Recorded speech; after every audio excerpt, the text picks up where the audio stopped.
Hello and welcome to Daily Reflection with Aneel Aranha. Today is the 3rd of July 2020. It's the Feast of St. Thomas, the apostle renowned for doubting the resurrection of Jesus. We're going to reflect on John 20, 24 to 29, the passage that speaks of this doubt. Listen. But Thomas, who was called the twin, one of the 12, was not with them when Jesus came. So the other disciples told him, "We have seen the Lord."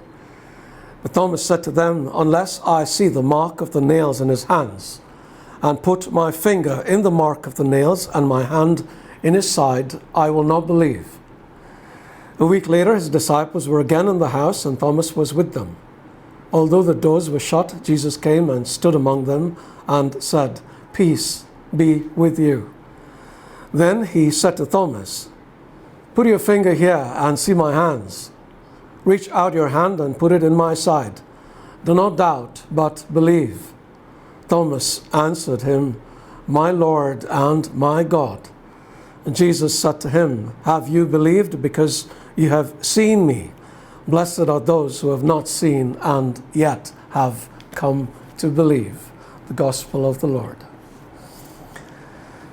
There is hardly a week that goes by without somebody sending me some outrageous story about something taking place somewhere in the world. In the past, my first reaction would invariably be, "Oh wow, how crazy is this?"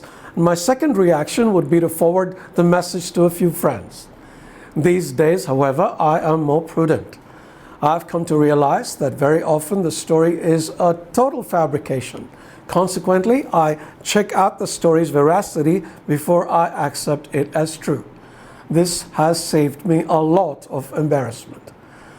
Now, I don't know how things were in Jesus' time, but I imagine there were people who made up stories then too. Therefore, I can fully empathize with Thomas's reaction when some of the other apostles told him that Jesus had risen from the dead and had appeared to some of them. Thomas knew them to be generally honest people, but even honest people can be very creative in making stuff up. See what some people do on April Fool's Day. But even if they weren't making this up, if they had actually seen Jesus, Thomas wanted to see the man for himself. He just needed to see to believe, and I think I might have done the same thing myself. Now, Jesus understood this need to see to believe. This is why he kept appearing to people all over the place for many days after his resurrection. He even appeared to Thomas, but he made them all aware that it wasn't always going to be so easy. Once he ascended, they would see him no more, and generations that followed would not see him at all. So how were they to believe, especially the skeptics? It's understandable, isn't it? I mean, come on. If I were to tell you that I have an alien, a little E.T. living in my house, you're not just going to take my word for it, are you? So here are a few things to help those who doubt to believe. 1. There are 4 biographies of Jesus written by Matthew, Mark, Luke, and John that are based on personal witness and or eyewitness accounts. These biographies, which speak of Jesus' life, death, and resurrection, are supplemented by letters written by other eyewitnesses, all attesting to the same. 2. Non-Christian historians have attested to the claims of early Christian believers. 3.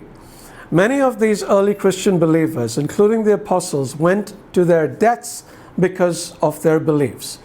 They might have been spared their lives had they recanted, but they were so sure of what they saw, there was no question of recanting whatsoever.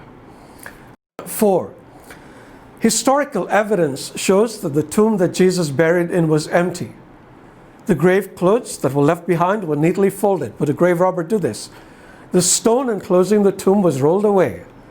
The body of Jesus was never found. The grave had been guarded by Roman soldiers, and no one ever claimed to have stolen the body.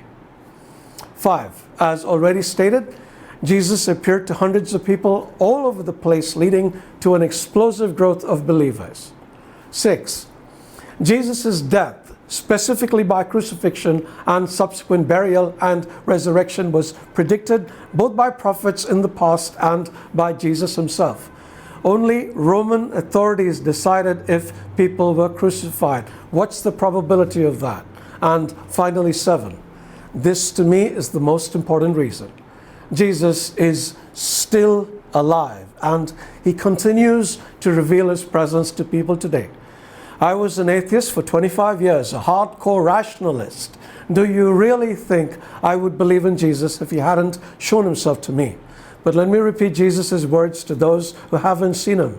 Blessed are those who have not seen and yet have come to believe. They are not blessed because they are dumb enough to believe. They are blessed because God himself has given them the grace to believe. But if you still need to see, tell him he is God enough to show himself. May he bless you.